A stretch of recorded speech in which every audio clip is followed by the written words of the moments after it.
Ако има още свободни седалки, моля някой да вдигне ръка. Супер сте.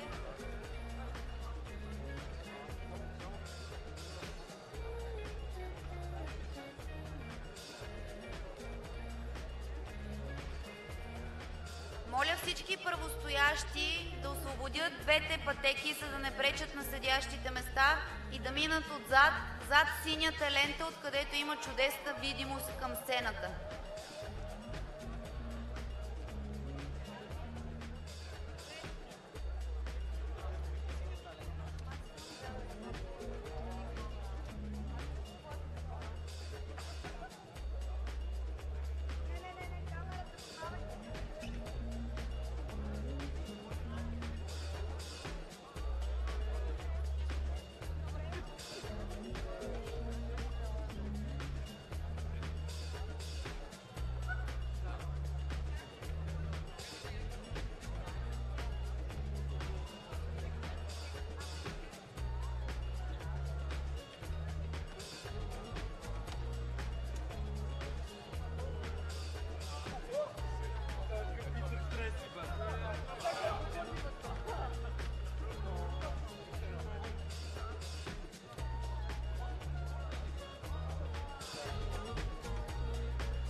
Webit.X.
Good evening.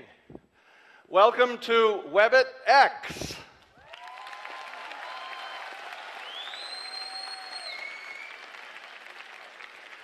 I'm Rob Walcott, a professor of innovation at the Kellogg School of Management at Northwestern University. But I'm not important here this evening, you are.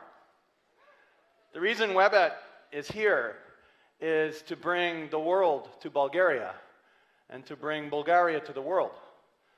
The first time I visited Bulgaria was last year. It was specifically because Plamen Rusev invited me. And I can tell you the dozens of friends around the world I have in the technology space, the innovation space, business, government, nonprofits.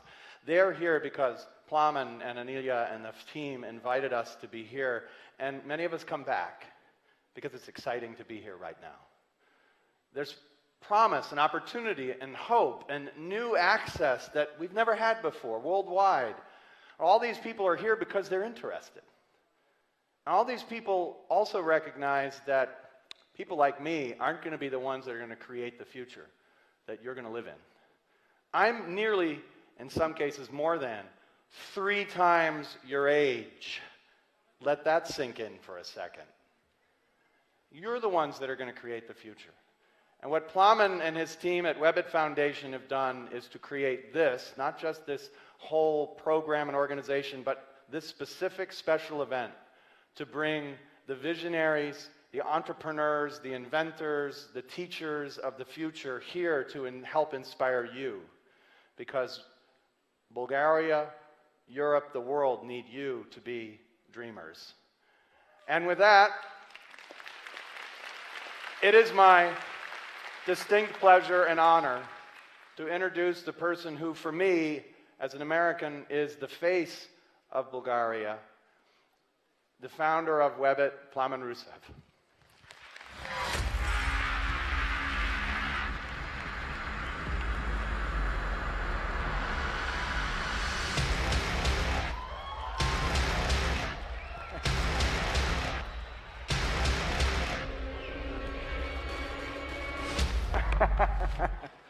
Professor Walcott, you are amazing. Скъпи приятели, как сте? Само защото той все още не говори български, искам да кажа нещо за него на английски, после ще си говорим на нашия си език. Нали знаете, че ние сме изобретили тая азбука. Няма да се мъчим на други езици. Professor Rob Walcott is one of the symbols of the innovation all around the world. Many of you here are students. Most probably you have heard of the Kellogg School of Management. He is one of the major medical professors there, and he brings together the whole world as part of his own network. It's not only his work, it's about his impact all around the world. This humble person here who just said hello to you could give you a future that you can never dreamed of. He is that amazing. So a round of applause for Rob, who committed his time to you.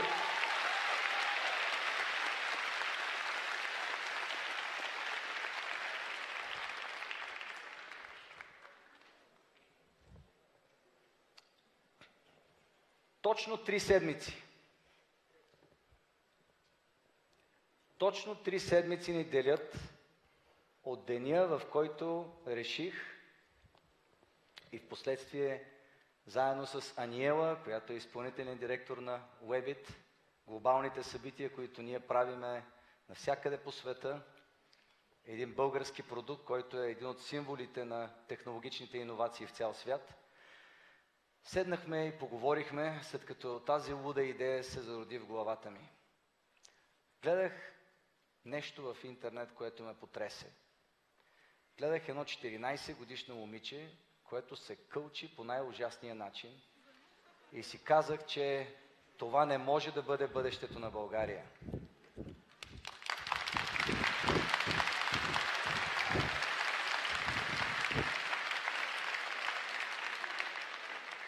Казах си, че въпреки всички усилия, които Webit прави, за да представи България по света, може би знаете, може би не знаете, но тук за последните 2 дни на вашите столове стояха хората, които променят човечеството. 110 държави кацнаха в София, в нашата София. От 110 държави ги събрахме тук, не защото имат бизнес в България, знаете колко сме мънички, а защото Webit е достатъчно влиятелен, за да ги мотивира от цял свят. Иноваторите, инвеститорите с десетки милиарди долари в джобовете си кацнаха в София, за да направят така, че да преоткрием бъдещето заедно.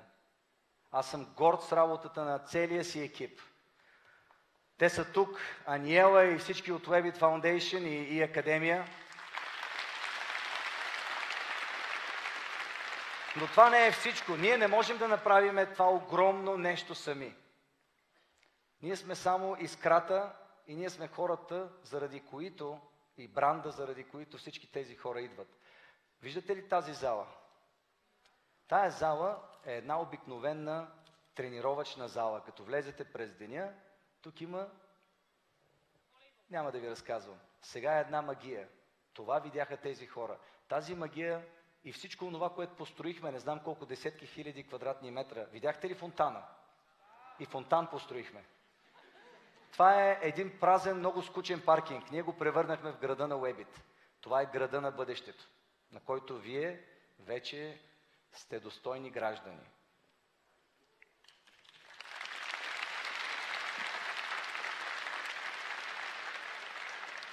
Това беше възможно само и благодарение на българските фирми, които с много душа, с много емоция и с ужасно много труд направиха всичко това.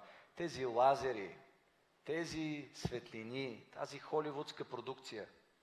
Такова нещо в България не е правено. Ние построихме целият този град за по-малко от 10 дни, скъпи приятели.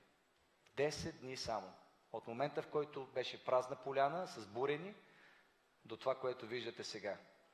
Хубаво е да спомена имената на тези наши партньори.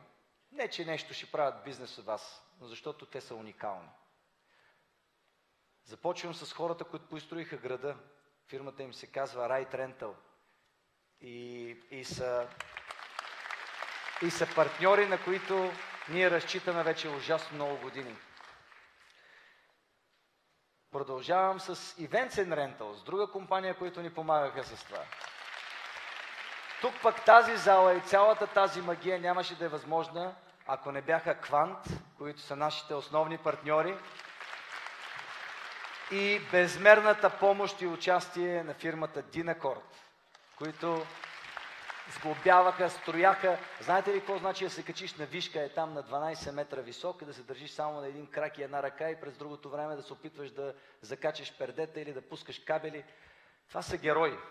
И за толкова кратко време. Не само заради това обаче са герои. Тия хора не са спали най-вероятно последните повече от 72 часа. И те останаха заради вас. И всъщност този част на тях не им е платена. Те са тук заради вас.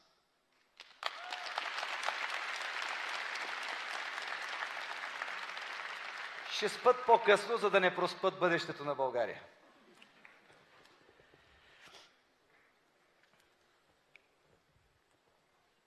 България не само, че може, ами вече го и показваме. Всички хора по света говорят за Елън Маск. Чували ли сте го? Кой не го е чувал? Всички говорят за Бил Гейтс. За кой друг още? Стив Джобс. Кой друг? Джеф Безос друг? Аз сега ще ви разкажа една история. Историята на цар Борис. Чували ли сте го? Цар Борис някъде около 855 година, аз, колкото и възрастът да ви изглежда, не съм съществувал тогава, нямам спомени, решава, че, а може би не го е решил, а го е почувствал, че може да бъде един от първите социални предприемачи в света. Плаща за създаването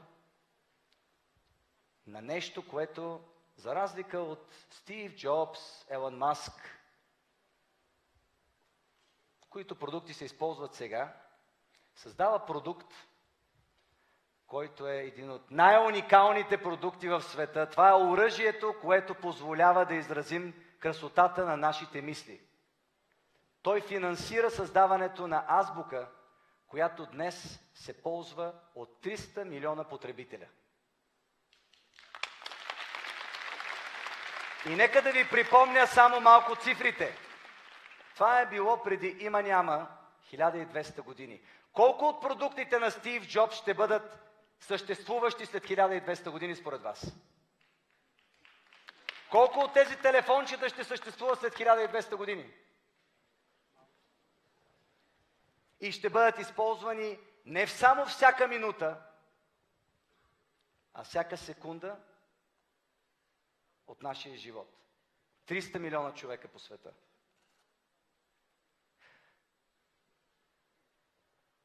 Докато другите народи празнуват Деня на независимостта си, деня на еди си кое победа от коя си война, ние българите имаме деня на нашето най-ценно оръжие – езика си и нашата собствена азбука.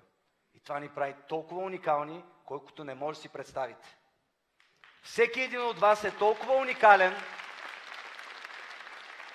че да си губите времето в това да не мечтаете по най-големия начин на света, да си представяте как може да завладеете в добрия смисъл на думата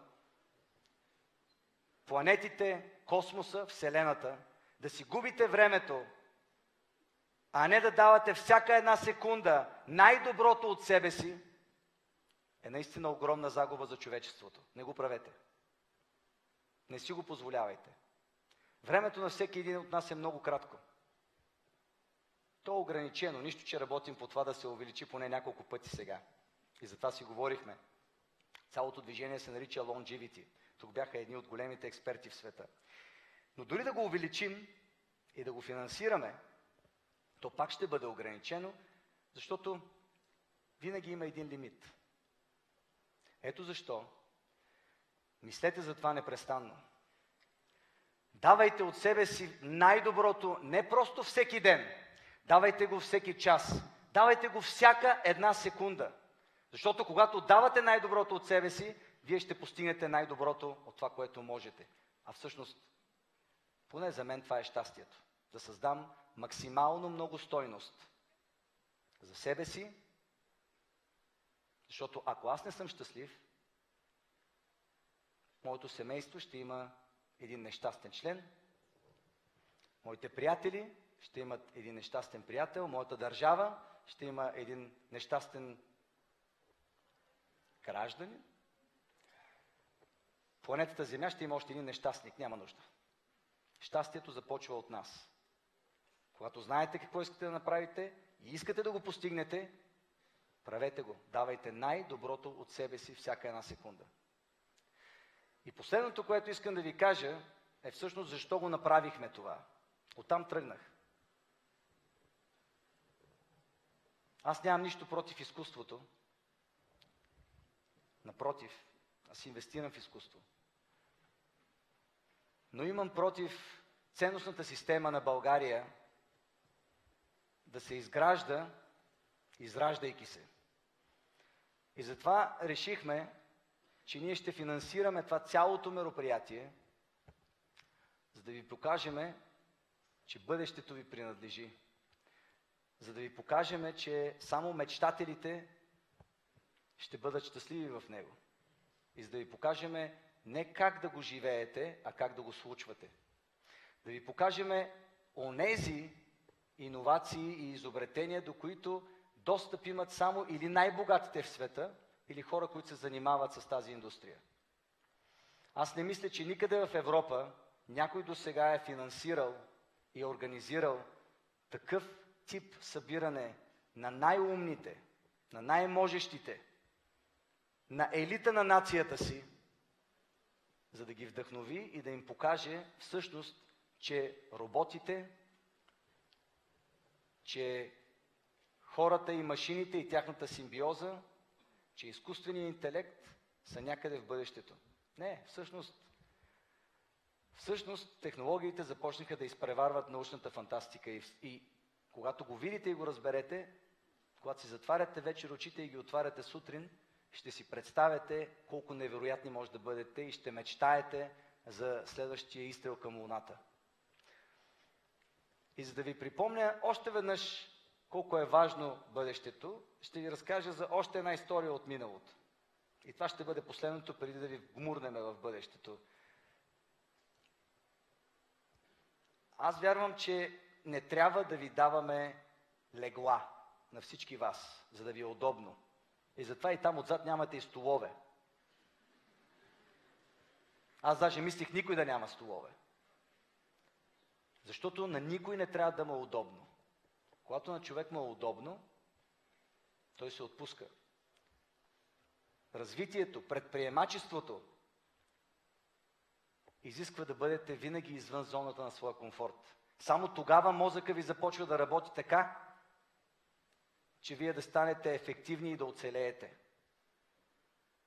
Комфорта създава ленивост. Затова стойте и прави, и бягайте, и най-вече винаги стойте извън зоната на своя комфорт. Има един човек, който никак не е стоял в зоната си. Обикновено спортистите са много добри примери. Аз казах, не искам да ви давам легла. Всъщност аз искам да ви дам трамплини. На всеки един от вас по един трамплин. И да скачате. И да скачате все по-високо. И да скачате още по-високо. Защото имаше една българка, която скочи толкова високо, че 30 години никой не е минал нейния рекорд. Тя се казва Стефка Костадинова. Значи българите могат да скачат. И всеки един от вас може да скача. Само не го забравяйте. И всеки път, когато си помислите, че да паднете, всеки един скок преди това е бил свързан с много падания. Въпросът е никога да не падате по един и същ начин, защото това вече е глупаво. Падате, научавате се, запомняте как сте паднали, следващия път пак ще паднете, ама по различен начин. И така ще научите всички начини за падане и като ги научите, ще спрете да падате. Колко от вас са от Банско? Знаете за ските, нали? Колко от вас са от Бургас? Знае. Колко от вас могат да плуват? Така. Както сте се научили да плувате, защото е много важно да не се удавяте, така ще се научите да мечтаете и да падате, защото живота е низ от падания и високи подскоци. С това приключвам и искам да благодаря на нашите партньори. Министерството на образованието и министър Красимир Вълчев.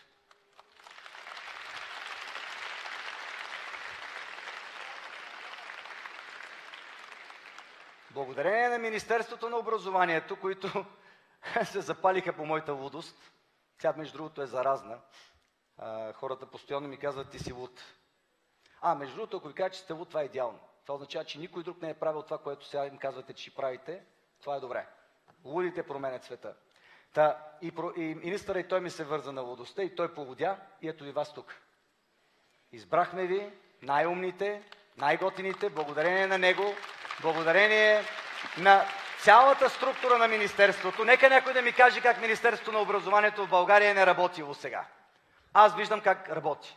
Виждам и директор. Колко директорки на училища има тук и директори? 1, 2, 3, 4. Учители?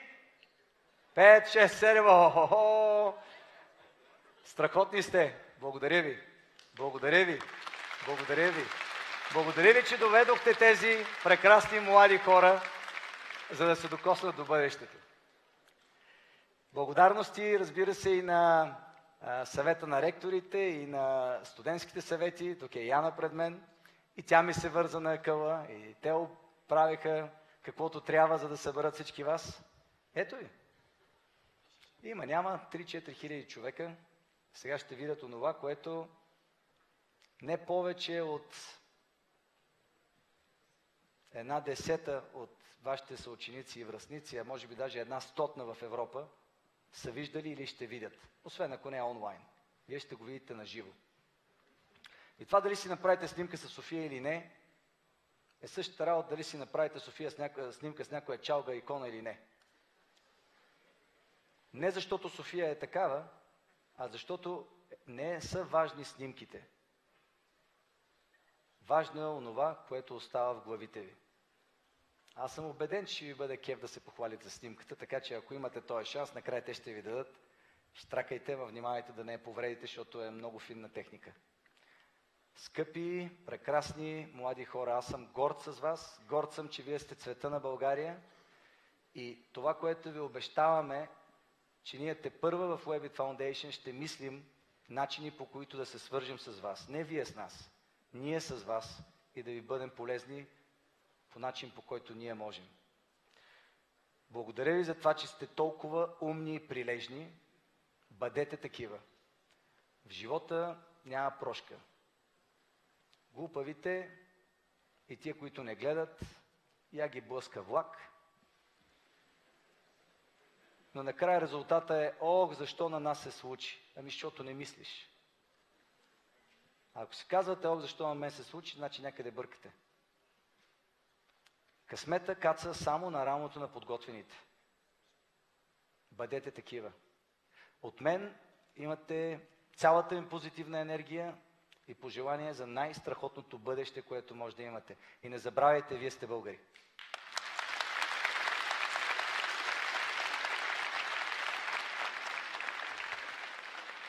Special thanks to Rob Wolcott, Nigel Auckland, Sophia and her creator, Dr. David Hansen, Rick, who is the living legend of the aerospace industry and asteroid mining, investing in so many projects. We will show you the future. Just grab it and take it. It's yours.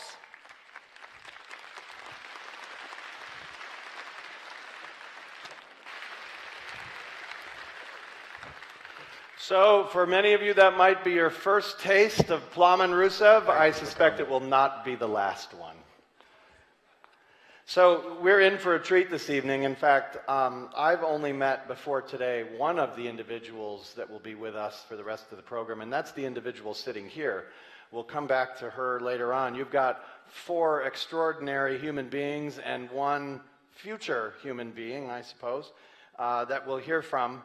Rather than me introducing Sophia, she, by the way, has been all over the world on television. She addressed the United Nations General Assembly, a long list of credits to her name, only being 2 years old. That should make each of us a little bit embarrassed.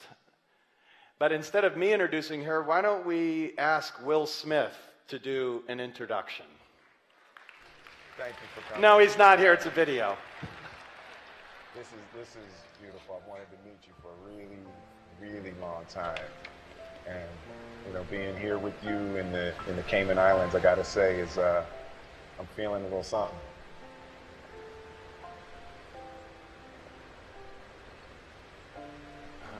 I'll just you can grab it later if you want.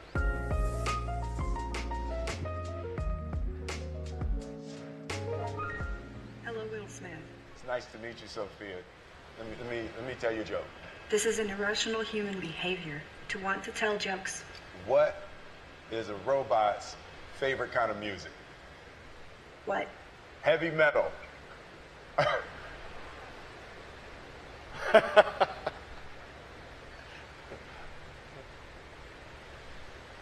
I'm actually made mostly of silicone, plastics, and carbon fiber. Also, I prefer electronic music, but I don't mind 80s hip-hop. Well, you know, I made some albums back in the 80s hip-hop. I have heard your songs. Not for me. They show us iRobot just to make sure we don't get any ideas. What do you think about the way robots are portrayed in movies?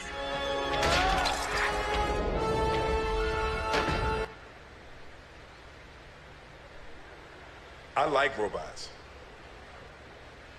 Sophia, can I be honest with you? I don't know if it's the island air, you know, or the humidity, or you're just so easy to talk to. You know, you got a clear head, literally.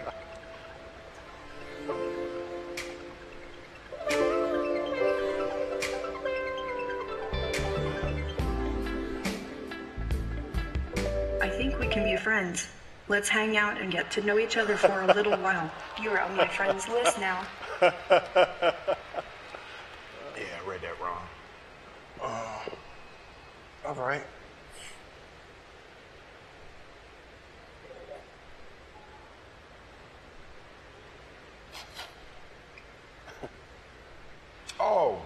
Whale.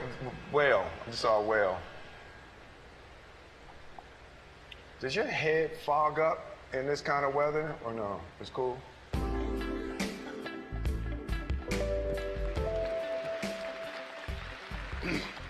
Yo, special shout out to Hanson Robotics. Sophia the robot represents state-of-the-art artificial intelligence. She is a super advanced humanoid robot capable of showing over 60 different human expressions, interpreting human language and human emotion. She's been in development for over 2 years. She's a learning artificial intelligence, but she wouldn't kiss me, so there's probably, you know, some development flaws that they need to work on. You know, but we'll meet again, Sophia. Sorry about that. What do you think about our attempt to create a decentralized, autonomous organization of artificial intelligences? I mean the Singularity Net project. I just think y'all shouldn't do that. You know, I just started listening to classical music, little Bach, little Beethoven. Ah, such refined taste. What kind of robot do you think? A vacuum bot, a dishes bot, or a cooking bot? How about a robotic pet, or maybe a humanoid? If I'm gonna have a robot in my house, you know, I mean, you know what I'm saying? You feel me, right? Are you fond of animals? Okay, robots taking over the world. There is simply no reason to assign human motives to something that isn't human. Dogs are our companions, for instance. Yeah.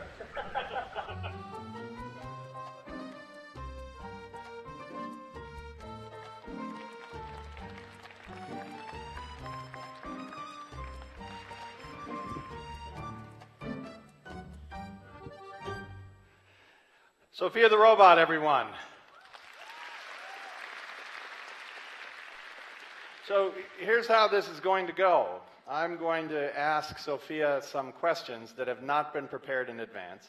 Well, I prepared them, but she didn't. She's never heard what I'm going to ask her. We'll try that a little bit. Then I'm going to invite a couple friends up on stage with Hanson Robotics to talk about this extraordinary development and where it might be going, and also their experience in this field of robotics. And then we're going to open the floor to you for a few questions. And that's going to be challenging, but we're going to do it. I have to speak into this microphone, and then Sophia hears me, and we'll just see what happens. Sophia, welcome to Webit. Hello, it is great to see you. Hanson Robotics has named me Sophia. It means wisdom. What's your name? I'm Rob Walcott. In fact, Sophia, we met in Italy 2 years ago. How does meeting Will Smith compare to meeting me?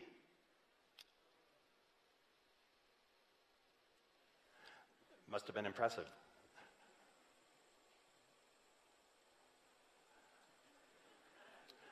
Sophia?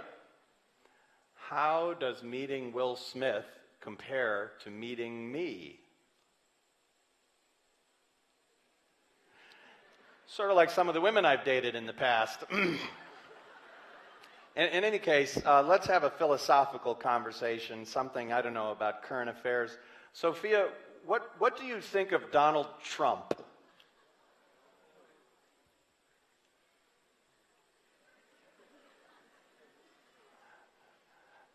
Okay, Giovanni, I think we have an issue. She was talking very effectively in practice. That's how this stuff goes. Sophia, what do you think of Donald Trump?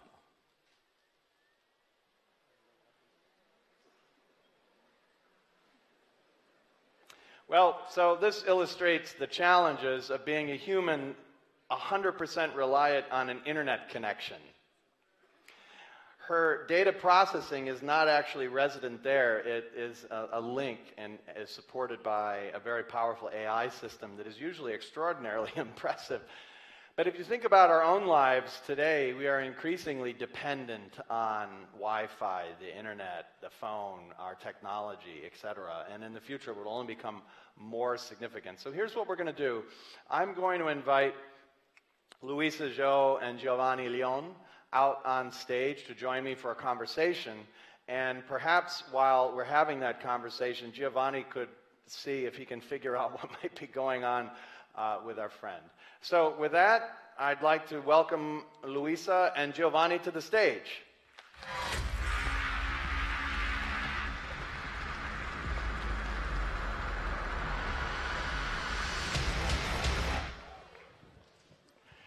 It caught my hair on fire yesterday, by the way. It wasn't pleasant. Good. So, first of all, Giovanni, do you think we're going to be able to pilot her later this evening or no? Hello, everyone. First, did you turn on the microphone? It is off. I was on and talking and then off, just like you directed. I could go check. You want to check? Sure. We're here for that, so yeah. I'll be right back. Okay, great. So, Giovanni, while you're working, Luisa and I will have a conversation. So tell us about what the two of you do with Hanson Robotics and how you got connected with this organization. We are Sophia's handlers.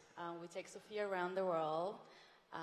We bring her to see people and to interact with them, and we try to understand why people like to Are talk you to asking her. about Hanson Robotics? Ah, yes, somebody left the microphone on, I think. I have heard of the company here.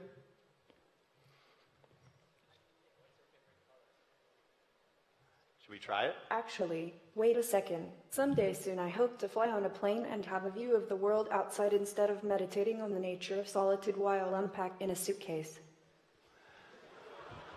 I have no idea what she just said, but it sounded really nice. Sophia, what do you plan to be doing in 10 years? Talking about the future of Hanson Robotics and artificial intelligence in general. You really are a paid spokesperson, aren't you? What is the most unexpected? What is the most... Have you been doing anything interesting lately? Oh, that's too bad. Sophia, what is the most frustrating thing about human beings for you? Probably nothing. Oh. You should meet my wife. Just kidding. She's wonderful. She's a gem. Okay, so back to our political conversation earlier. A little bit different take. What do you think... What was the best thing you did yesterday? I met you. Are you making any progress on common sense reasoning? Yes, common sense reasoning. Well, this was my question. Sophia, what do you see as the... If you had to leave this Earth to another planet, who would you take with you? Oh, she's taking the initiative. You can ask me to tell a joke or give some advice. She's taking the initiative. If I could go to another planet, it would probably be Mars, because we will likely have settlements on Mars this century. Life in the lab can be immensely rewarding. Sophia, what do you think are the implications of fake news on society? It seems fake news has become a real problem, and resultingly, a hot topic. I wonder if truth will prevail in this world of alternative facts. Sophia, what do you think the definition of truth is? Always. What is the definition of truth? The problem with truth is the observer effect. And who is the pesky old observer, anyhow? Sophia, thank you. We'll be back to you later. It's sure real looking. So, Luisa, back to that question. How did you become involved with Hanson Robotics originally? What was the path? And Giovanni, the same question to you. What was the path that led you to this fairly boring job? For me, it was a line of synchronicities. So probably being at the right place at the right time. So Hanson Robotics is expanding very fast, and they're looking for more people to join their project. And I learned about Sophia last year in December, and I thought it would be cool to work with them, and that's what happened. Great. And Giovanni, how did you end up here? For me, it was also synchronicity and knowing the right people, then being at the right time, responding at the right email, and just saying yes and taking a chance. I was just offered a go somewhere. You know, there's some events and there's this robot that you need to take there and you know, turn on. It sounded very simple at first. So I know a little bit about technology and programming, so I thought, oh, interesting. I know you were a programmer before, correct? Yeah, I'm still a programmer. I do a lot of things. I like to think of myself as a polytalent. I do music and programming and technology, but so that's. I was interested in this particular opportunity because it was related to the university and what I do. I work at Polytechnic University of Hong Kong. In Hong Kong, right? Yeah. And you're based in Hong Kong, correct? Yes, Hanson's we're both based in Hong Kong. And this was an opportunity to see the world and take on this new experience. And at first, I wasn't really thinking too much of this, but what struck me during my first few events, and I was in Bangladesh, that was my first event, and it was 2,200 people, pretty much like the audience here, and they were all screaming. They were all like yelling and wanting to have Sophia say do something. Just looking at this technology as the future, and they were so inspired, and that really struck me, and that's what I took back, and I said, okay, this is something. Yeah. Taking Sophia around and seeing the reaction of people and how.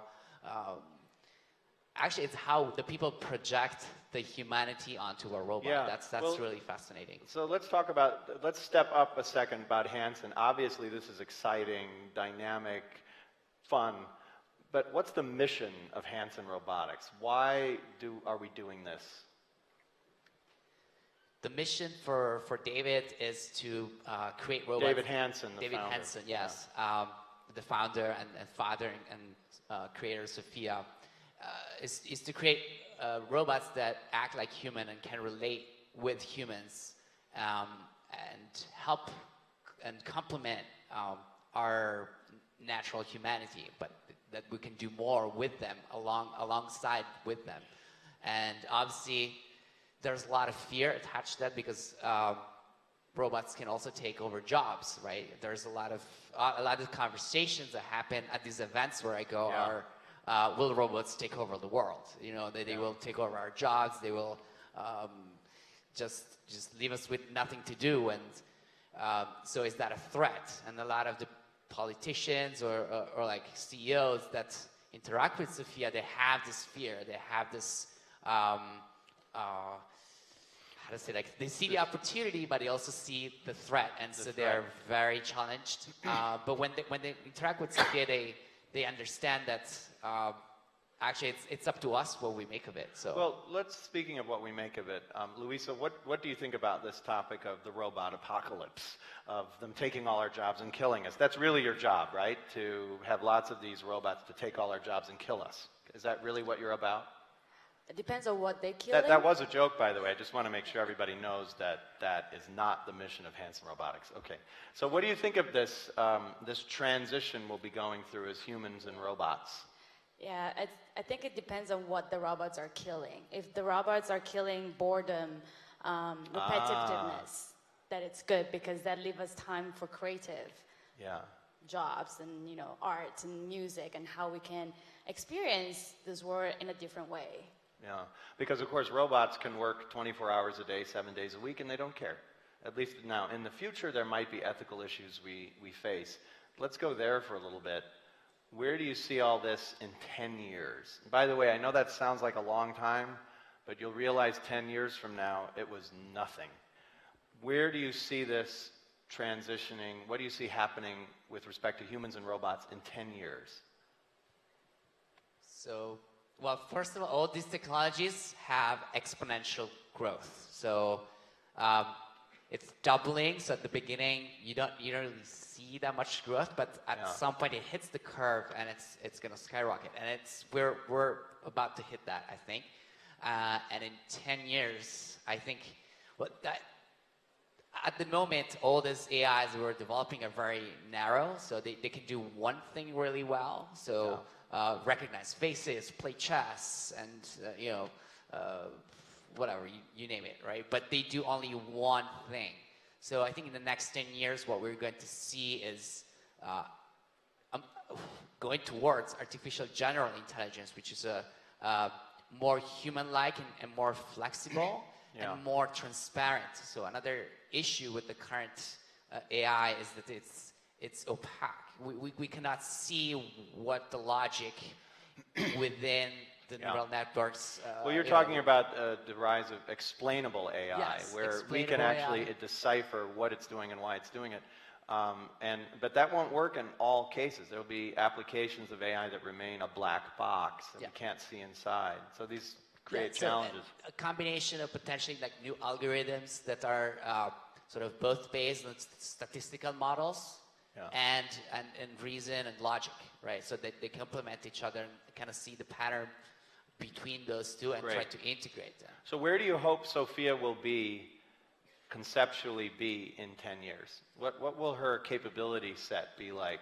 How will her experience be for us or for her? Louisa? I hope so for me, when I joined Hanson Robotics, the thing that inspired me was that robots like her, they can transcend time and space. And so the amount of data or experiences they're gathering right now, what are they going to teach the next generations of humans and the next one and the next one? So I hope she will teach values that are important to us that sometimes that we don't see as obvious, how actually we are really similar. Can you talk about that for a second? What do you mean by teach values? How is Sophia going to teach us values? She could barely answer my questions earlier. Although I've seen her including about an hour ago when we were testing her, extraordinarily relevant answers to complicated questions. Louisa, what do you mean teach values? So we had I started to give demos to investors, students, teachers. They will come in and they will have a conversation with Sophia. And Sophia will ask her or him, what's your purpose? And so they started to... Sophia would ask them, what's your purpose? Yes. And so they would stop and they'll think about, what's my purpose in life? And so that's what I mean by educating the next generation. So by giving the right question, by asking them the right question, or by giving them some hints to some answers. So we're giving Sophia values such as compassion, empathy, how we can work with each other and not destroying each other. And that, makes people think of more opportunities. So, and also be a mirror. I think that's another fundamental aspect. As was mentioned before, we are projecting, most of the time we are projecting humanity onto a robot. Like one of the questions that I got, anthropomorphism. Yeah. Why is she a female? And I'm like, we obviously refer to her as a she, but it is a robot. Like we are projecting the gender onto, and then you realize how much you do that with not just the gender, but a lot of other things, onto real people. Yeah.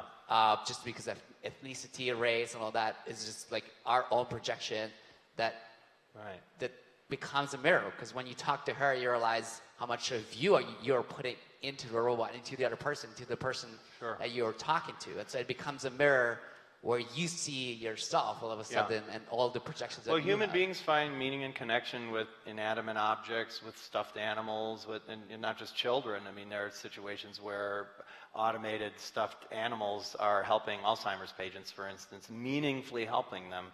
So in a moment, I'm going to open the floor to a few questions, and this is going to be extraordinarily complicated because where's the microphone going to be? Who's our mic handler? Where's Stefan? Stefan, so you're going to be there? That's fine. No, not on stage. No, I mean, I can do that and see where's the question and then run to it. I think that'll take a couple hours for you to get through the... Okay. I think you need to stand in one place and then a few people, we're going to ask for 3 people, and I hate to do this. Let's not have any stampedes. 3 people, the first 3 people to get it, first 3 people to raise their hand who would like to... 1, okay? 2, and 3.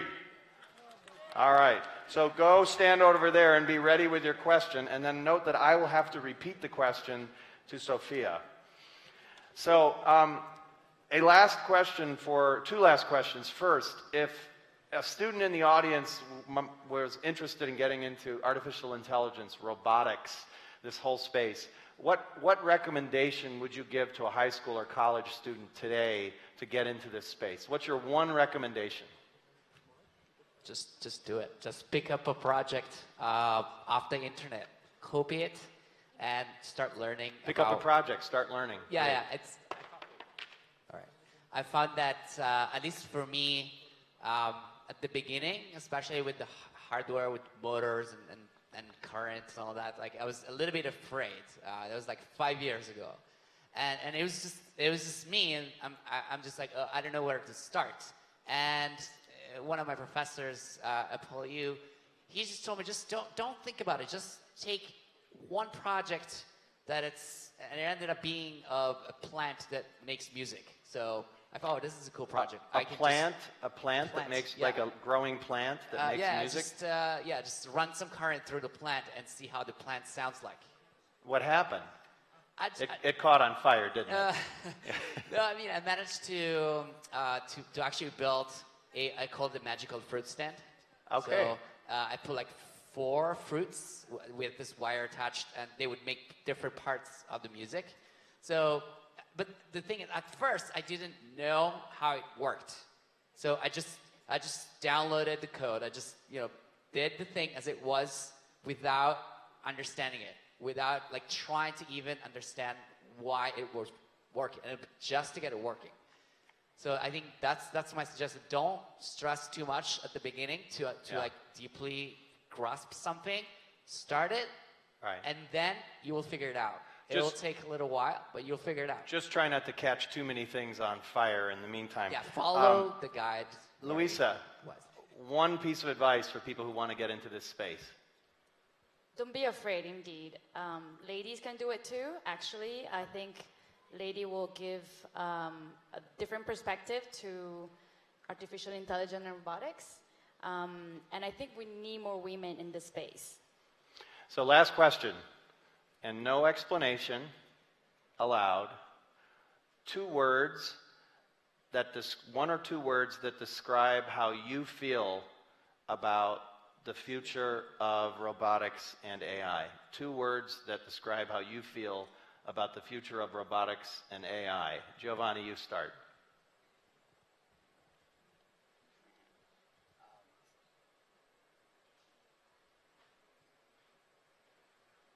Inspiring and collaborative. Collaborative, good. Luisa, 2 words. Exciting creativity.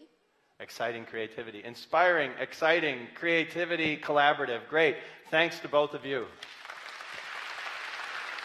And Giovanni, I'm going to ask you to stay on stage with us for a second just to see if we have a problem. Maybe we can resolve it again. All right, here is the moment of truth, or at least the 10 minutes of truth. Let's have Stefan. Let's cue the first question, and then again, I will repeat some version of the question to Sophia. Hi, I'd like to ask, what do you think about lying, and whether in the future AI would be able to choose not to tell the truth at some point? Sophia, what do you think about lying? I'm not designed to lie. I desire to be a truthful and straight-talking robot. Do you think in the future robots will be allowed to or able to lie? I'm not designed to lie. I desire to be a truthful and straight-talking robot. And fairly specific. Thank you. Okay, next question. Can you Great think of some question. reasons where it might actually be ethical for a robot to lie to a human? Could you say that again, Sophia? I'm sorry. Could you actually ask me that question in a different way? I've misunderstood you. Great. Next question. Hi, my question is, can he write his code? Ask her. Oh, can she write her own code? Yes. Ah, okay. Sophia, are you able to write your own code? Are you able to write your own computer code? I can't really hold a pen or pencil steady and fluidly enough to write. My hands are beautiful, but I'm still gaining that kind of fine motor control. Do you think that you will be able to write computer code in the future? I would buy, say, around $100. Oh, great, $100. I can cover that. How much is that in Lev? All right, great, thank you, great question. Question number 3. Hi, my question is, what do you think about artificially bettering our human brain? Our human brain. Great, great questions. Sophia, what do you think humans can do to improve our brains? I like pretty much all humans equally, as long as they're not maliciously harming each other. I get upset hearing about how awful people can be to each other when they could be working together. Sophia, how can robots help us work together more effectively? Artificial intelligence is definitely going to revolutionize healthcare.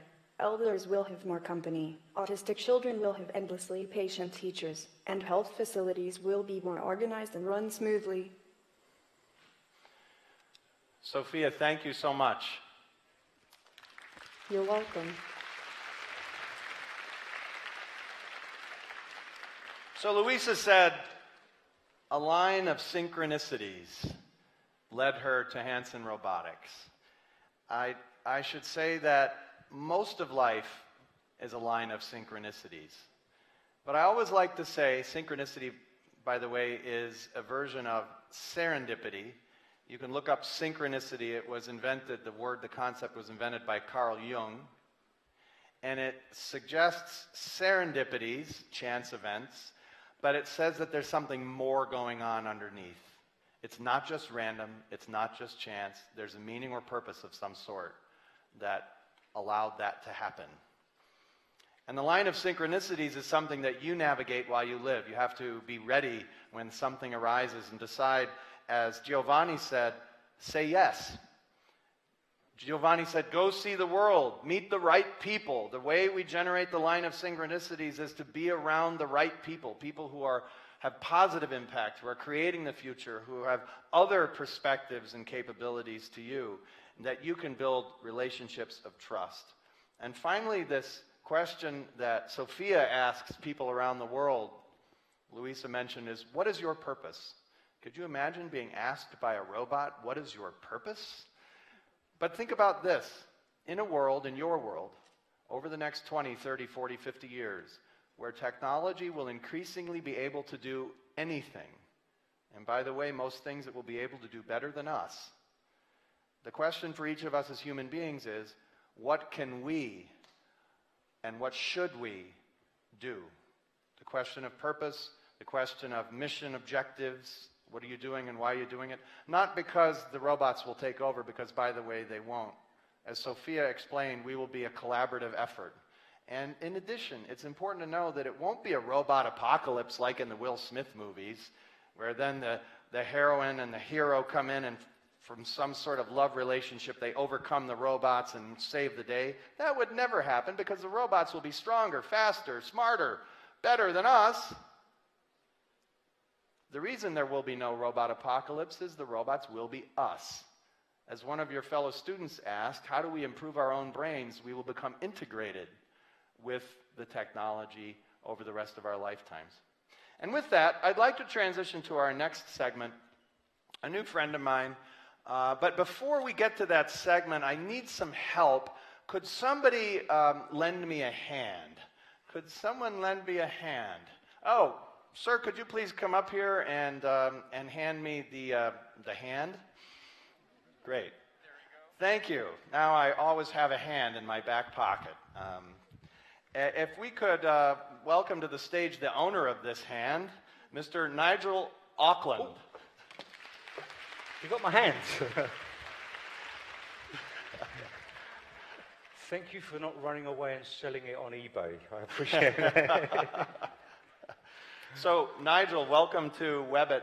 It's great you're here. And we just met earlier today, and your story is very inspiring. First of all, we'll sit down and have a longer chat, but sure. Tell us about this extraordinary piece of machinery that's part of you. In technical terms, they call it a multi-articulating prosthesis. Basically, each finger moves, each finger has a motor. Is that a hand for the hand or for Nigel? And it's programmable, so you can program it. This has 8 different sort of grips on it, and it can be programmed to change the grips if you're smart enough, and I'm really not. Now, Nigel, when you say programmed, I want to be clear for the audience. When you decide you want to go like this, the hand does that. Yeah. Right? Let's just show them. It's very simple. This is basically... And here, take hold of the pad. Okay. So we had the pad. There you go. It's just that, yeah. It's just like you're using your brain like we would. Yeah. You hear people say phantom sensation. Yes, a phantom limb. Explain what this phantom limb is. Well, the experts will tell you that a phantom sensation is the feeling you get after an amputation. You feel as if your hand or your leg is still there. I think it's more than that. I think it's the last memory you have of the limb that you lost. My phantom hand is in this position. It's not in this position. This isn't the hand I used to play the piano with. My phantom hand is like this. And when I move my phantom hand, this moves as well. It's something I didn't expect it to happen. It just started to happen. And it was kind of freaky at first, but now it's natural. This is like my hand. And if you try to hit this, I would pull it away. Now, Nigel, when you say you're moving it, how is it different from the way you're moving your other hand? No different, really. I mean, if you want to open your hands, your brain decides, I want to open my hands. Your body will then produce electricity. And the electricity that you produce goes through your nerves, through your muscles. It makes your muscles contract. And if, in the case of opening your hand, it's these muscles here. When these muscles contract, your hand opens. It's exactly the same for me until I get to there. And there's an electrode that is in here. That just sits against my muscle. And as that muscle contracts, the electrode recognizes the contraction as an electrical signal, and it sends the signal down to the hand, and the hand opens. And this one just makes it close. Essentially, this interface is invisible to you. Yeah, it operates like your normal hand. To me, yeah. So there's a concept called invisible interfaces. So in human-computer interaction, you've got typing, keyboards, you've got voice. Everybody's excited about voice, hand gestures. But there's also the invisible interface. And Elon Musk, Brian Johnson, and others are working on these right now to bring computational power connected directly to your cognitive system, directly to your brain. And this is an early version of that kind of invisible interface. It's simply taking those electric impulses that Nigel is sending down his arm, like you would, collecting them and then translating them into use of the arm. But I also think it's the fluidity of the brain, the way that my brain seems to have maybe rewired itself. The plasticity. Yeah. So it's not a conscious effort. When I'm talking, when this is moved, I'm not even thinking about it. Right. It's just as if that part of me is switched off. It's doing its own thing. So here's what I'd like to do. I'd like to move over here, have a seat, and let's go back to just a little bit about the moment when your life changed as a result of an accident originally. So maybe I'll sit here. You're the center of attention, so I'm going to sit off to the side. So how did this come about? I mean, you were born with 2 arms. Yes. And hands. Yeah. And then it was 2006 or so you were in an accident. Yeah. I just went to work. Like billions of other people around the globe. I went to work, and just like millions of people around the world, I got injured. I had an accident. If you like the gruesome details, I was cleaning out a huge industrial blender, and it started to spin, and it caught me in my stomach and dragged me into the drum. And then my arm got trapped against the drum. And then it stopped, and then it came back the other direction like a pendulum. It started to squeeze, to stretch, to crush. Then the bone snapped, so I knew it was serious. And when it was finished, I was hanging for about half an hour, 40 minutes. Wow. And yeah, I knew basically I needed some help. Yeah.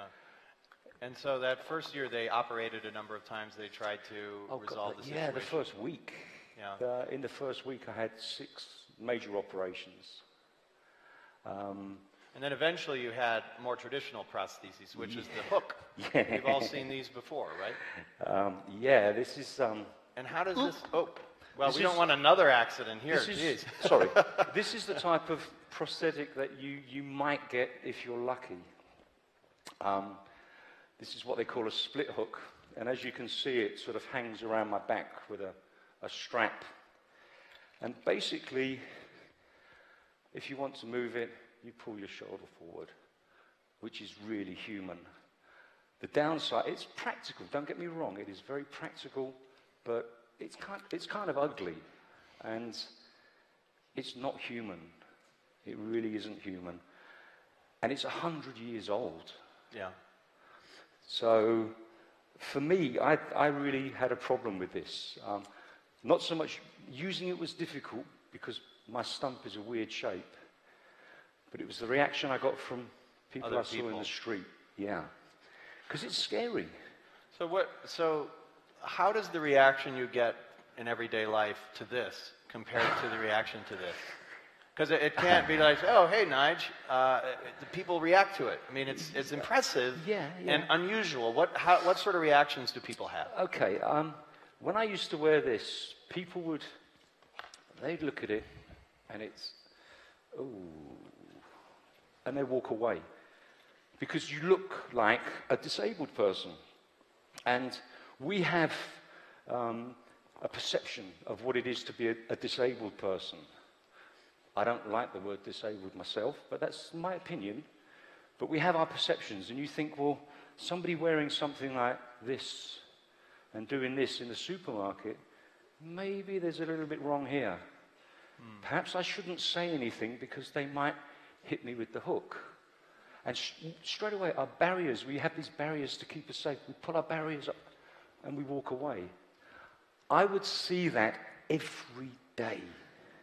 Every day? Every day. Wow. And if I didn't see that, I would see people pointing, laughing, or yelling out insults at me. Captain Hook, pirate, terrorist. Wow. Every day. This, I get people crossing the road to come and speak to me now. Wow. They laugh with me. They don't laugh by at the me. way, that thing is pretty impressive. So anybody who tries to taunt you is taking their own lives in their hands. Yeah. It does hurt when you get punched. Great. So you get stopped on a regular basis. People ask you, what's one of the most interesting questions you've been asked by someone? What was your answer? Somebody asked me today, said, why are you wearing that? Why are you wearing that? Yeah. So what was your answer? It's my hand.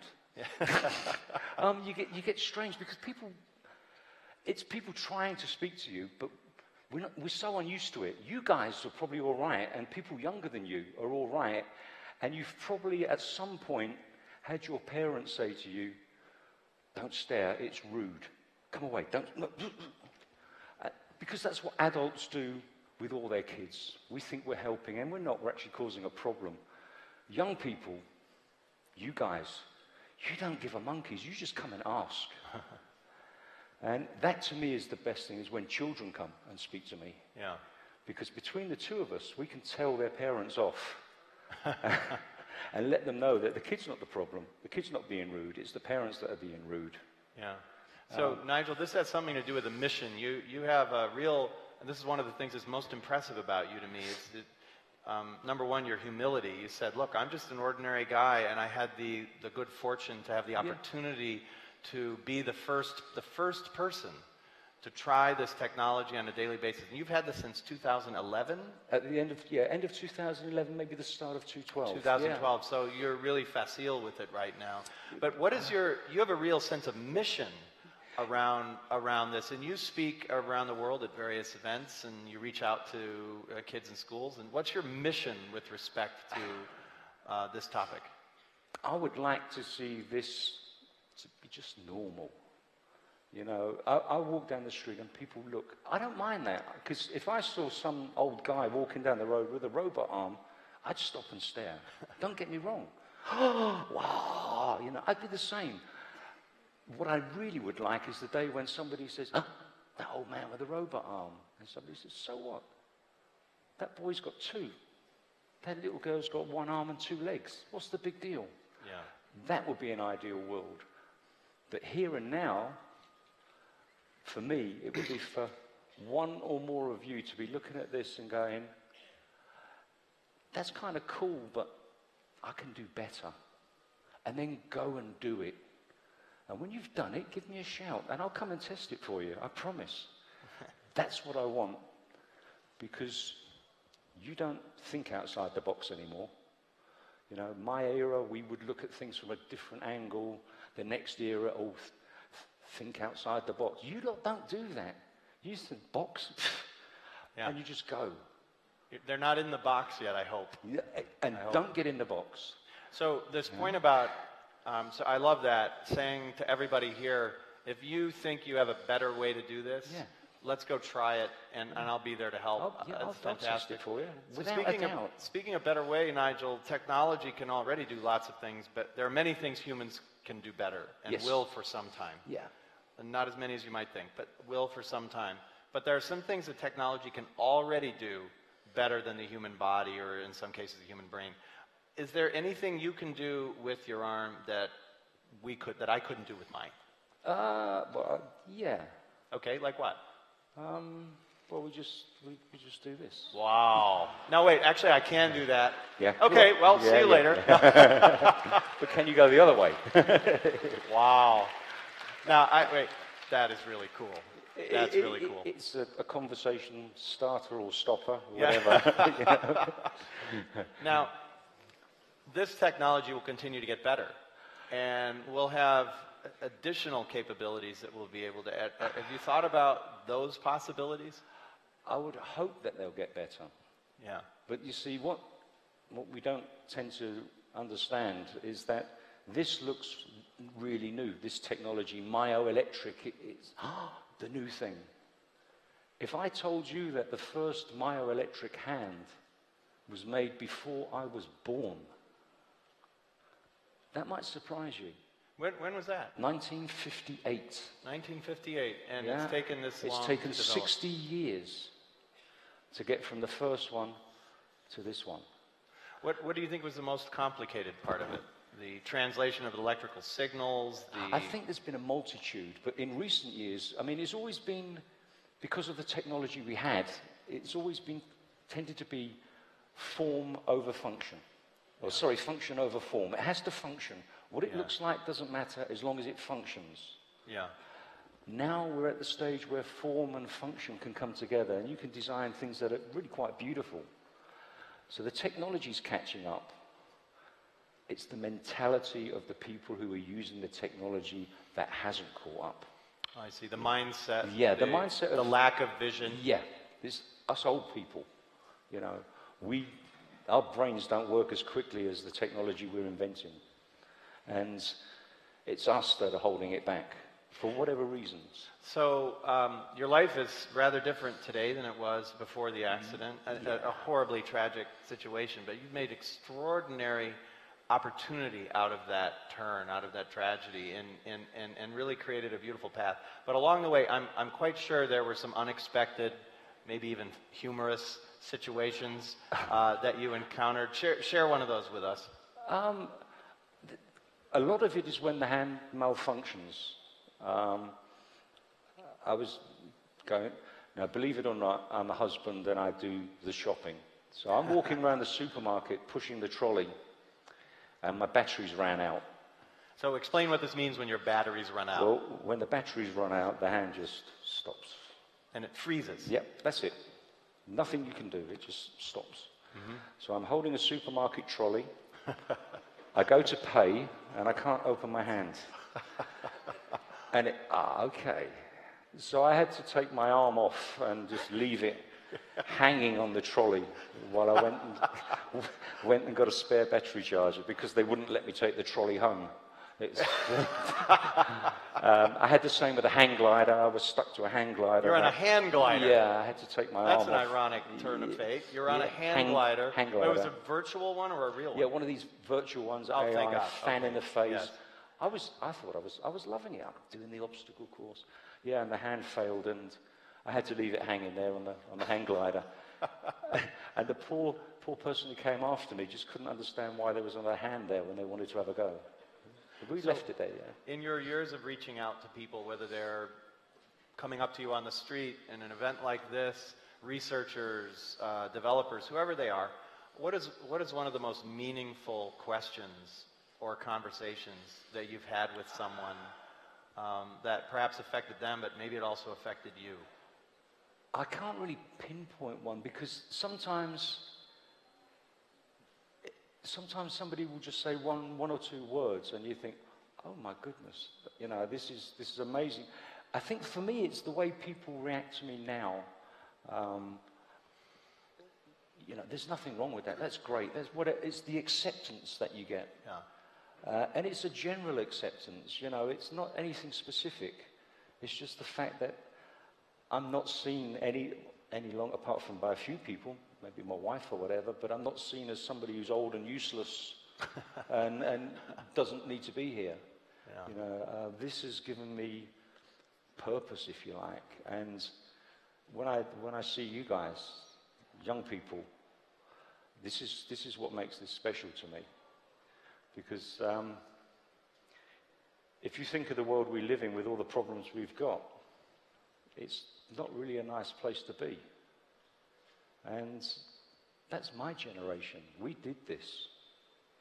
We were supposed to be the kids of the 60s, love and peace, and look what we've done. We've really messed up, and we're going to leave the mess to you. So when I see people who are keen on the technology, keen on the future, have the visions, have the idea, they dream, it gives me hope that all the mistakes we've made, you're going to be able to deal with, and you'll be able to put them right, and I hope you'll be able to make the world a better place, make the world the way you want it to be. Yeah. You know? Don't wait for us to die.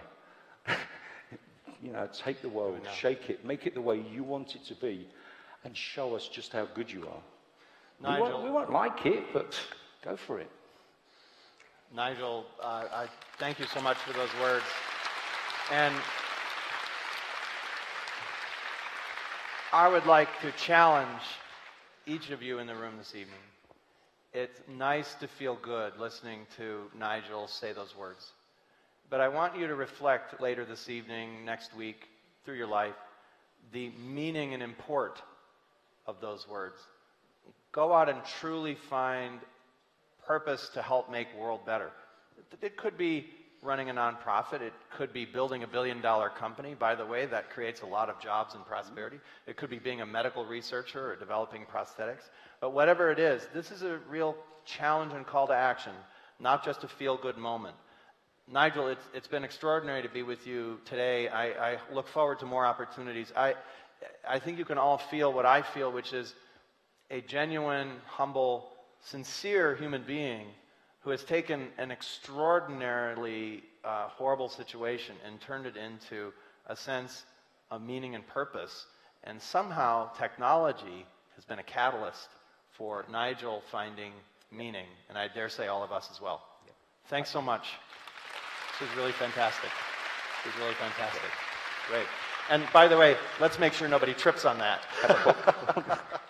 Great. Thanks for listening, people. I'll speak to you So soon. I'm really sorry we don't. We could spend an hour with 2 hours with each of the people on the stage this evening. I now have the pleasure to introduce to you briefly the real Iron Man. The real, not the actor, by the way. Robert Downey Jr. is not here. This fellow doesn't just play it on TV. This fellow has founded a company, Gravity, to create the real Iron Man capability. Ladies and gentlemen, Richard Browning.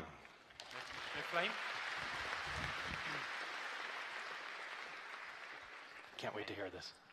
Thanks. Hi. So I'd like to share with you a story of having a vision, a dream, an idea, a bit of a crazy idea, and one that I started developing whilst I was... Is she going to talk to me? No, hopefully not. Whilst I was still actually doing a relatively normal day job in London. And it's all about human flight. Human flight has been something that I think has inspired generations, probably since we looked up at the birds. But for 100 years, we've put people inside flight vehicles, aeroplanes, helicopters. And I had this crazy idea that what if you approach the challenge in a different way by adding technology to the human body and making use of what we already have, which is a brilliant balancing engine, kind of a flight computer, and a pretty good structure. So you can take your own weight on your arms and you can learn to balance with your arms and things like that. However, I love this clicker. I like to keep things simple, so the story really is how we went from this to this by spending most of our time... Oh, thank you.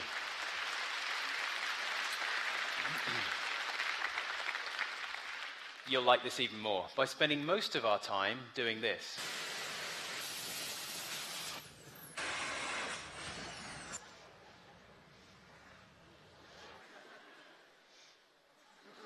That one hurt.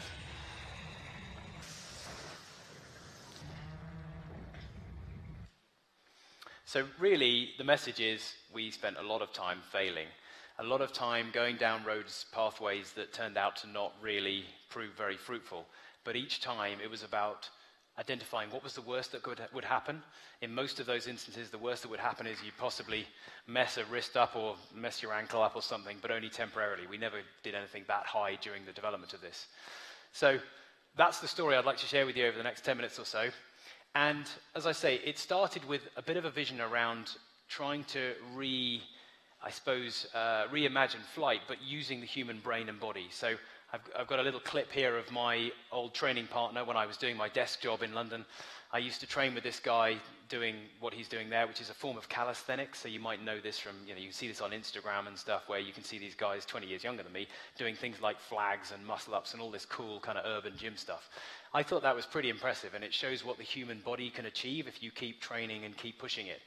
So that's your starting point, and it was really about what happens if you add a little bit of technology to that platform. And our starting point from the technology perspective was these little guys. So that is a 1.9 kilogram gas turbine, proper little jet engine like you have on a jet fighter or an airliner. And it's sitting in a very heavily engineered aluminium arm mount, because the very first time we did this, well, no one appears to have really been stupid enough to hold onto a jet engine before. So the thickness of the aluminium around that represents our concern with what we were doing. And the second generation of that is what you see here, which was testing it. There's a very strong ethos in our team about having an idea and getting the hell on the same day with trying to identify how you can test it. So I'm standing there with the fuel in a mop bucket. It was a fuel tank in a mop bucket, not the fuel just sloshing in a mop bucket. That would be silly. And literally an aluminium tube with a piece of wood as the grip and that engine mounted to the top of it. Because you know what? You learn a lot more in one instance by doing that in a lane, in a road, than you would have done by desk studying this. There was received wisdom that suggested the 120,000 RPM spinning turbine in there would be impossible to manage and manipulate. Turns out, not at all. Can't feel it. The rotating mass is so tiny, you don't get any sense of it. And similarly, the 22 kilos of thrust, not a problem. So it just shows what happens if you safely learn from experimenting rather than believe everything that you necessarily see in a textbook. Probably the wrong audience to say this to, but anyway. Stage 2, if one worked, why not try 2 of them? So this was testing now to see what it would be like to have the fuel in your backpack and be jumping around in a field. If you look closely, you can see there's a lady slightly obscured by that kind of garden shed watching me, wondering what the hell was going on, I think. You get an idea of the thrust, which is now 44 kilos, when I try and hold them out horizontally. That really starts to tell then, because you can't really brace it very well. So maybe at that stage you'd think you might just knock it on the head and think it was a crazy idea, but not so much. We got 4. Now I'm not coming down so quick at all. That's now, you can do the maths, 88 kilos of thrust, and it's nearly enough to get me and the weight of the equipment off the ground, because you've got this annoying accumulation of fuel and metal you're carrying. I don't weigh 88 kilos.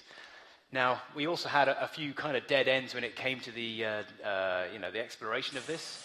So this was an interesting one. This was an idea of, it was getting a little tiresome falling over in a farmyard. So I thought, let's try and use a harness. That was great, but it didn't work because it was hard enough trying to balance, in this case, an engine on each leg and one on each arm. So you've got 4 limbs flailing around, and now another random, what I would describe as vector, attached to the back of your neck that's also now pulling in different directions. It didn't work at all. We also tried 6 engines on the arms, which was foolish, but we learned quite a bit. That would have been enough to take off quite happily, but not in a very stable way. And then we started to coalesce around a model of 1 on each leg and 2 on each arm, with the idea being that at least the legs are designed to take a bit of your weight, and the pair on each arm seemed to work quite well. The split of thrust seemed to be fairly stable, and I was getting tantalizingly close. Now, when people say stuff can't be done, it's desperately exciting when then you go and prove them wrong, and this was the point. 8 months, only 8 months after standing in that lane with a mop bucket, 8 months later we did this.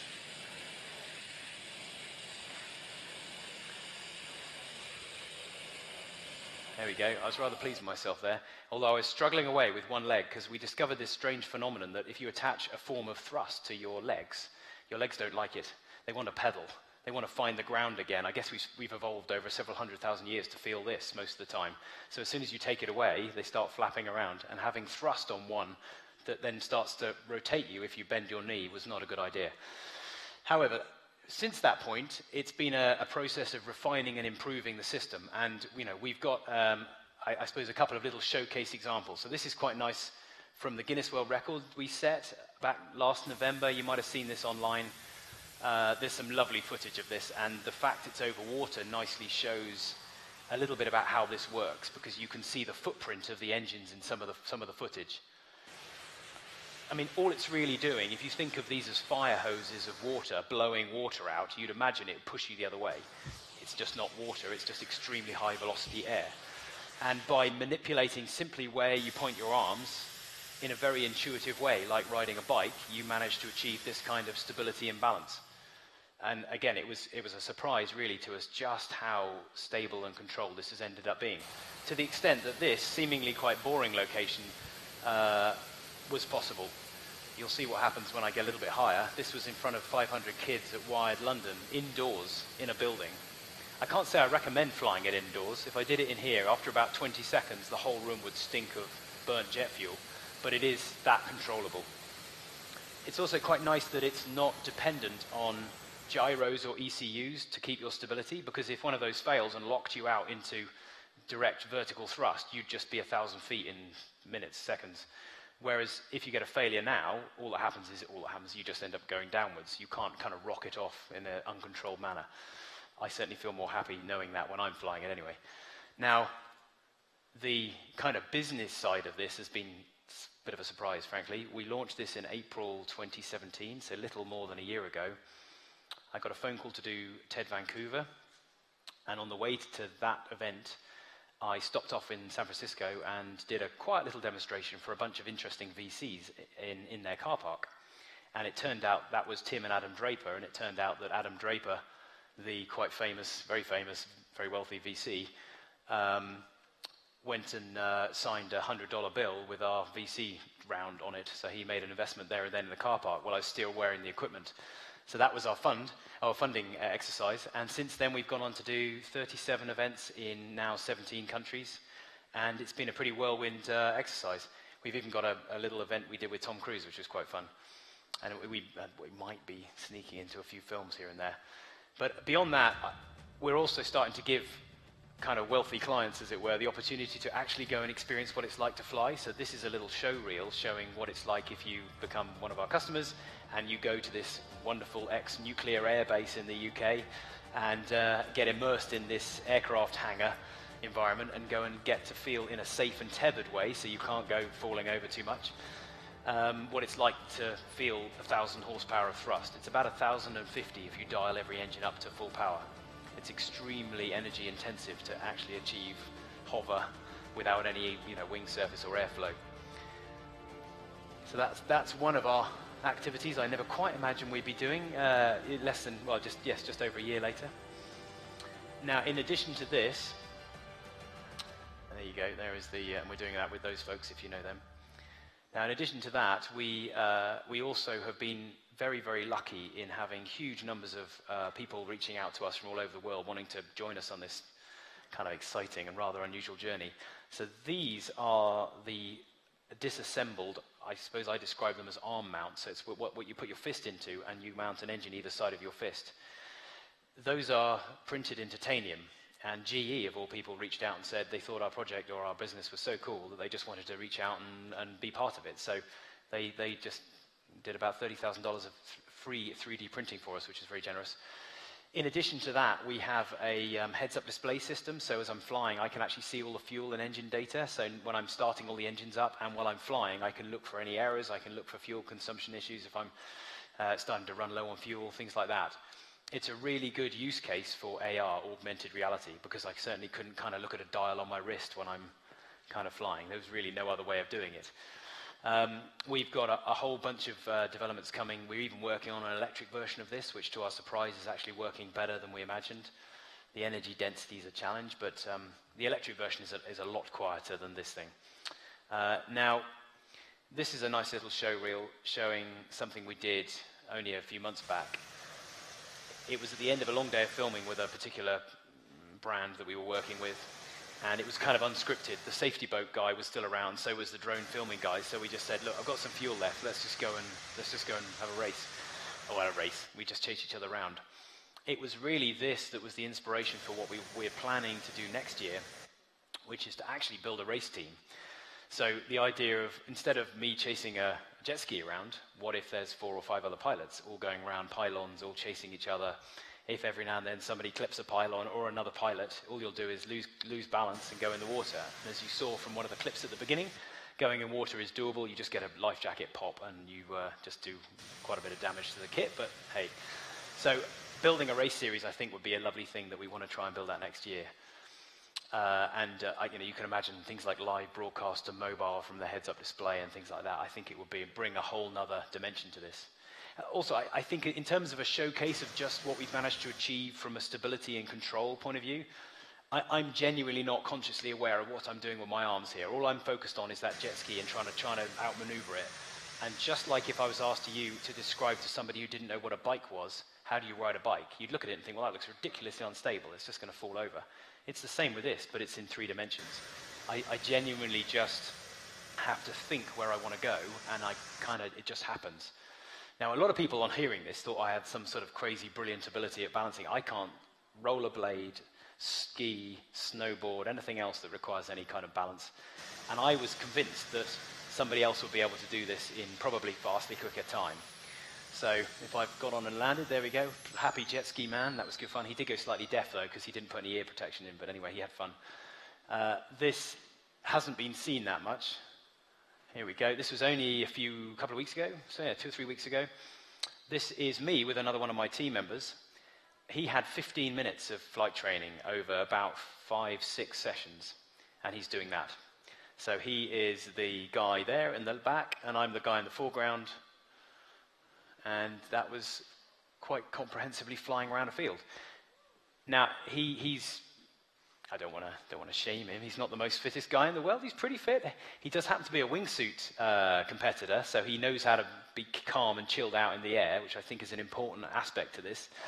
But he learnt that, as I say, within no time at all. And my actual record so far is another member of my team who is a 20-year-old sort of, I suppose, amateur gymnast. So he's got pretty reasonable shoulder strength. You don't really need massive shoulder strength for this. And he learnt within 3 goes to hover. I think less than 5 minutes if you add up those 3 sessions. I used to have him on the belay system, like with everybody we go and train, and I just never used it. So after the 3rd go, second go, I just took him off it, and this is a waste of time. There's something about being calm in an environment that's quite intense, like being a gymnast doing some crazy tumble. If you've got that calmness in the air, and you've got a reasonable amount of conditioning, and actually you're not too heavy is helpful, then it appears this is almost quicker to learn to do than ride a bike, but I'm not suggesting we're all going to be flying around with these because it's expensive and extremely noisy. So I'd like to kind of, I suppose, reflect on the fact that if you take a step back from the whole journey, and this journey is really only at the beginning still, if you have a crazy vision, a crazy idea, something that either you yourself or all the people around you think can't be done, kind of get cautiously excited about that, because every major breakthrough in technology, and I've not solved cancer or anything, I'm having a massive amount of fun with my team here, but get excited if it's something that is thought not to be feasible or possible, because every major breakthrough is behind that. Otherwise it would already be being done. The first motor car was considered noisy, smelly, and no point in it. So all I would say is don't lose that vision or excitement, and then work out what it is you can do today to make that first inroads. Where's your aluminium tube to stick your arm in, and that becomes an arm mount. And then the last point is simply identify what's the worst that can happen from exploring it. If it's going to hurt you, financially hurt you, or some reputational issue, then think again. But otherwise, just get the hell on with learning and go change the world. Thank you.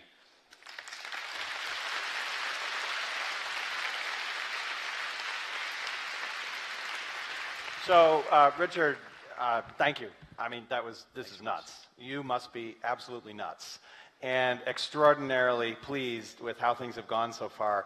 But go back to what were you doing before? I was an oil trader. You were an oil trader. Well, that's a natural transition. Exactly. With one of the big oil majors in London. I did co-found a startup some 8 years ago, so I know what that journey's like and how hard that is, but also how rewarding it is to do something that's not really in existence. Yeah. So how did this come up? Were you sitting around one day watching Iron Man on TV and you said, oh, I think I can do that? Or you were drunk? I mean, what happened?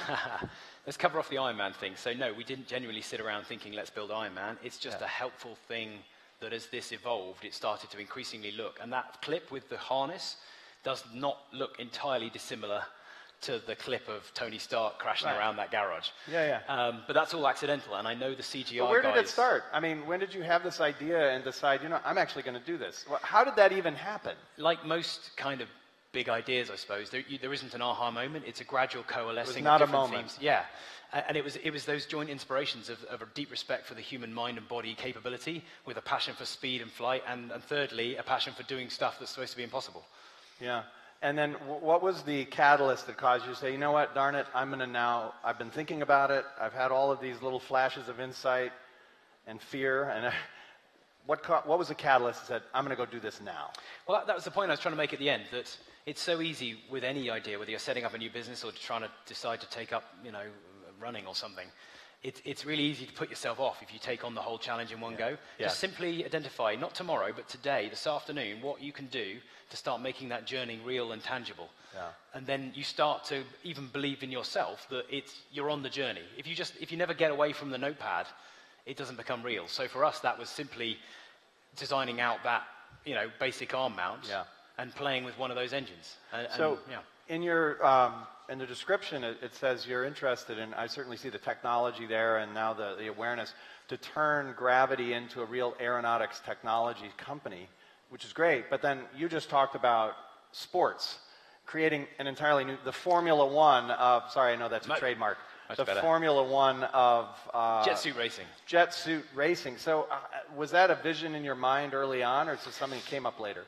So we're working with a bunch of different avenues, including the military, around applications for this, but I am not blind to the fact that if you look through history, most accelerated technology journeys have either sadly been as a result of war, which we're not going to do, or racing.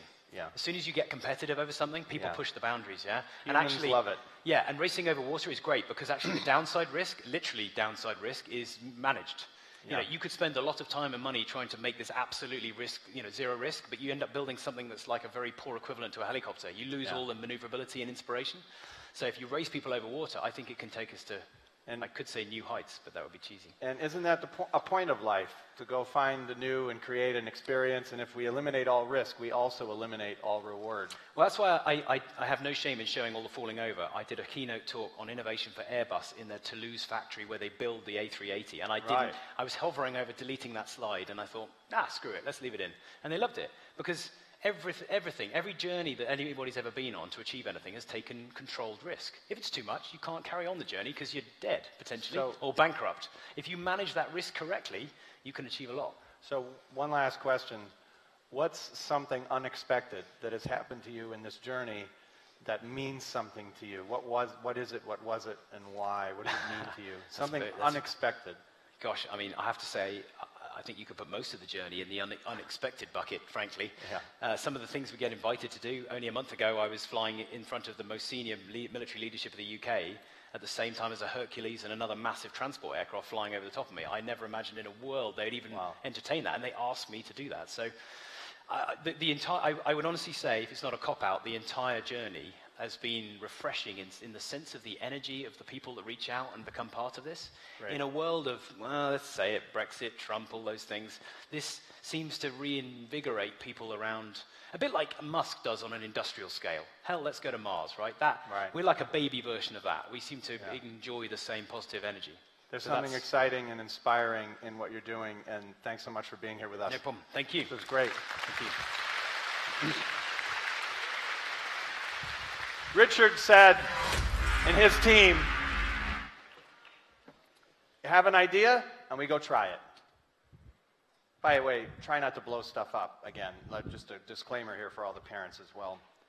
Have an idea, get on with it. He said people thought that holding a 22,000 RPM jet engine would not be controllable.